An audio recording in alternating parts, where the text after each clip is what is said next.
Ikaw ang pundasyon ng tahanan, ang marunong na babae, yung pinagpapala't ginagabayan. Ngunit ang mangmang na kamay, tahana'y winawasak. O Diyos, gawin mo kaming tagapagtayo ng iyong biyaya at pag-ibig. O Diyos, ikaw ang aming karunungan, ikaw ang ilaw sa bawat direksyon. Sa salita mo kami lumalakas, sa presensya mo'y walang pagkukulang. O Diyos, tangi ka naming sandigan, sa iyo ang puso'y lubos na nagtitiwala. O Diyos, ikaw ang aming gabay, liwanag mo ang aming buhay.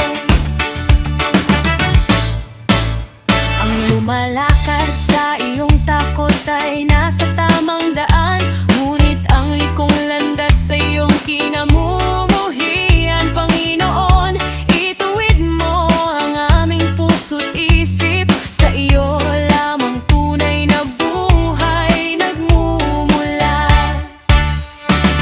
Ang marunong na labi nagbibigay ng kaaliwan, ngunit ang mangmang ay sugat sa kanyang sariling daan. Kung saan may paggawa, pagpapala ang iyong hatid, sa hirap man o ginhawa, ikaw ang aming Diyos na tapat. O Diyos, ang tapat na saksi iyong ginagamit, ngunit ang sinungaling ay nawawasak sa kanyang sariling lihis. Ang may paghamak sa karunungan ay nananatiling hungkag, ngunit ikaw ang nagbibigay ng dunong sa naghahanap. Ilayo mo kami sa daan ng mangmang at walang bait, sa kanilang bibig ay walang salitang may saysay, ngunit ang may pusong matuwid ay nagagalak sa katapatan. Kay saya ng taong nasa ilalim ng iyong kabanalan.